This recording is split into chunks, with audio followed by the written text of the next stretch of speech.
Assalamualaikum warahmatullahi wabarakatuh. Perkenalkan, nama saya Rosdalila dengan NIM 2106512 dari Prodi Pendidikan Teknik Elektronika, jurusan Teknik Elektronika, Fakultas Teknik. Adapun materi saya pada kesempatan kali ini yaitu perkembangan komponen elektronika pada radio. Pada mata kuliah Teknik Radio, dosen pengampu Pak Rian Fikri, SPD, MT. Adapun bagian-bagian dari perkembangan komponen elektronika pada radio yang akan saya bahas pada kali ini yaitu yang pertama ada pengertian radio, yang kedua ada komponen yang terdapat di dalam radio, yang ketiga ada komponen pada radio pemancar, yang keempat ada komponen pada radio penerima, dan yang terakhir yaitu ada perkembangan komponen elektronika pada radio. Seterusnya ada kesimpulan. Baiklah, adapun yang pertama yaitu pengertian radio. Radio adalah salah satu media massa atau arah yang berperan untuk menyampaikan pesan berupa berita, informasi, dan hiburan kepada masyarakat dengan jangkauan luas. Radio telah menjadi proses perkembangan yang cukup lama sebelum menjadi media komunikasi massa seperti saat ini. Berkat ketekunan 3 orang cendekiawan, di antaranya seorang ahli teori ilmu alam yang bernama James Maxwell, berhasil menemukan rumus yang diduga dapat mewujudkan gelombang elektromagnetis, yaitu gelombang yang digunakan untuk gelombang radio dan televisi. Itu terjadi pada tahun 1865. Adapun perkembangan radio sebagai media massa lalu berkembang di beberapa negara. Diawali pada negara Amerika Serikat dengan mengembangkan penemuan makroni oleh Dr. Lee De Forest pada tahun 1906. Karena itu pula ia dijuluki sebagai The Father of Radio. Sejak saat itu, radio di Amerika Serikat mulai mengalami perkembangan yang sangat pesat. Kemudian pada bulan Maret tahun 1923 telah berdiri 556 stadion radio. Pada tahun 1926 berdirilah NBC, National Broadcasting Radio, sebagai badan siaran radio yang luas dan besar. Lalu muncul pesaingnya yaitu CBS. Pada tahun itu juga radio terus berkembang di beberapa negara seperti Inggris, Prancis, Uni Soviet, Jepang, RRC, dan lainnya. Selain mengalami perkembangan, radio juga telah memasuki tahap penyempurnaan. Profesor E.H. Armstrong dari Universitas Columbia pada tahun 1933 memperkenalkan sistem frekuensi modulasi atau disebut dengan FM sebagai penyempurnanya dari amplitude modulation atau yang sering disebut dengan AM. Adapun yang kedua yaitu komponen yang terdapat pada radio. Di antaranya yang pertama ada resistor. Fungsi resistor pada radio yaitu sebagai penghambat arus. Selanjutnya ada kapasitor. Fungsinya pada radio yaitu untuk menyimpan muatan listrik, mengatur frekuensi, sebagai filter, sebagai couple. Selanjutnya ada coil. Coil pada radio digunakan sebagai kumparan redam, sebagai pengatur frekuensi, sebagai filter, dan alat couple coil variabel. Dan selanjutnya ada transformator. Fungsinya pada radio yaitu untuk mengubah tegangan listrik yang disebut dengan power trafo, dan sebagai couple juga. Selanjutnya ada kristal. Dalam radio digunakan pada osilator agar frekuensi osilator dapat dipertahankan stabil yang mempunyai bandwidth yang sangat sempit. Komponen selanjutnya ada relay. Relay adalah suatu switch yang digerakkan secara elektrik. Di dalam radio kita juga membutuhkan yang namanya relay. Selanjutnya ada mikrofon. Gunanya untuk mengubah getaran suara menjadi getaran listrik yang ada pada radio. Dan ada komponen speaker. Speaker ini berfungsi untuk mengubah getaran listrik yang berasal dari detektor menjadi getaran suara. Itu digunakan pada radio. Selanjutnya, komponen yang terdapat pada radio ada IC, gunanya untuk penguat daya, penguat sinyal mikro, dan penerima frekuensi radio. Selanjutnya ada komponen transistor, gunanya pada radio untuk dijadikan sebagai penguat, pemutus, dan switching. Transistor juga sebagai stabilitas tegangan serta modulasi sinyal pada radio. Adapun selanjutnya yaitu dioda. Pada radio, dioda berfungsi sebagai penyiar arus listrik. Dan yang terakhir ada koaksial kabel. Fungsinya pada radio yaitu untuk menghubungkan transmitter ke antena. Adapun materi selanjutnya yaitu komponen pada radio pemancar. Sebelum kita masuk kepada komponen-komponennya, langkah baiknya kita mengetahui apa itu radio pemancar. Pemancar radio adalah teknologi yang digunakan untuk pengiriman sinyal dengan cara modulasi dan gelombang elektromagnetik. Gelombang ini melintas dan merawat lewat udara dan bisa juga merambat lewat ruang angkasa yang hampa udara. Karena gelombang ini tidak memerlukan medium pengangkut, gelombang radio adalah satu bentuk dari radiasi elektromagnetik dan terbentuk ketika objek bermuatan listrik bermodulasi pada frekuensi yang terdapat dalam frekuensi gelombang radio atau yang disebut dengan RF dalam suatu spektrum elektromagnetik. Adapun komponen-komponen yang ada pada radio pemancar yaitu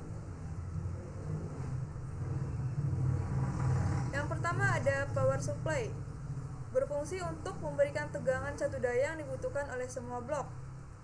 Yang kedua ada mikrofon yang berfungsi mengubah getaran suara menjadi sinyal listrik. Yang ketiga ada rangkaian pemancar yang berfungsi untuk mengubah sinyal listrik menjadi sebuah gelombang elektromagnetik. Yang keempat ada osilator serta penguat RF yang berfungsi sebagai pembangkit sinyal gelombang radio dengan frekuensi tertentu serta sebagai tingkat. Dan yang terakhir ada antena. Fungsi dari antena yaitu untuk memancarkan sinyal radio frekuensi ke udara dan dikirim kepada penerima radio. Dan untuk blok diagramnya dari pemancar radio dapat kita lihat pada gambar di layar.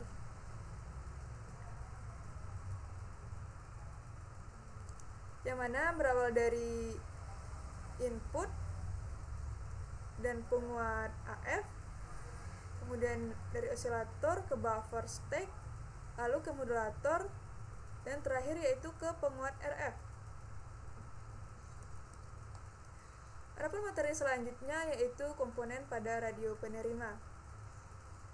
Radio penerima adalah salah satu pesawat elektronika yang bekerja mengubah sinyal modulasi atau gelombang radio menjadi sinyal audio yang dapat didengar oleh manusia. Ada dua jenis radio penerima, yaitu yang pertama radio penerima AM adalah radio yang hanya dapat menerima gelombang yang berasal dari pemancar AM. Radio AM bekerja dengan prinsip memodulasi gelombang radio dan gelombang audio. Dan yang kedua ada radio penerima FM, merupakan rangkaian yang berfungsi untuk menerima sinyal modulasi dari pemancar FM dan melakukan pemrosesan data kembali sebelum diolah lebih lanjut dan kemudian akan dimodulasikan ke dalam bentuk sinyal keluaran seperti sinyal aslinya. Dan untuk blok diagramnya dapat kita lihat pada layar berikut. Ada blok diagram penerima AM, blok diagram penerima FM mono, dan blok diagram penerima FM stereo. Adapun penjelasannya dari blok diagram tersebut, yang pertama ada antena. Fungsinya untuk menangkap sinyal-sinyal bermodulasi yang berasal dari antena pemancar. Selanjutnya ada penguat RF, berfungsi untuk menguatkan sinyal yang ditangkap oleh antena sebelum diteruskan ke blok mixer atau pencampur. Yang ketiga ada OSC, berfungsi untuk membangkitkan getaran frekuensi yang lebih tinggi dari frekuensi sinyal keluaran RF. Selanjutnya ada mixer, fungsinya untuk mencampurkan kedua frekuensi yang berasal dari RF amplifier dan osilator lokal. Hasil dari olahan mixer adalah intermediate frekuensi atau IF dengan besar 10,7 mikroHz. Selanjutnya ada penguat IF, digunakan untuk menguatkan frekuensi intermediate. sebelum diteruskan ke block limiter. Dan ada yang namanya limiter. Limiter ini berfungsi untuk meredam amplitude gelombang yang sudah termodulasi agar terbentuk sinyal FM murni. Dan ada detektor FM. Detektor FM ini digunakan untuk mendeteksi perubahan modulasi menjadi sinyal informasi. Selanjutnya ada DM passis, berfungsi untuk menekan frekuensi audio yang besarnya lebih tinggi yang besarannya lebih dari pemancar. Selanjutnya ada AFC atau Automatic Frequency Control atau pengendali frekuensi otomatis.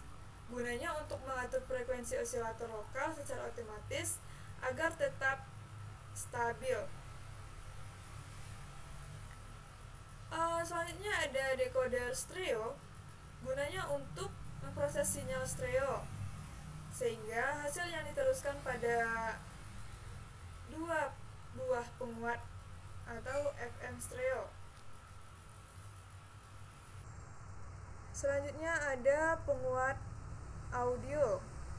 Penguat audio ini digunakan untuk menyearahkan getaran atau sinyal serta meningkatkan level sinyal audio, kemudian diteruskan ke penguat AF. Dan yang terakhir ada pengeras suara. Pengeras suara itu yang disebut dengan speaker, digunakan untuk mengubah sinyal getaran listrik AF menjadi getaran suara.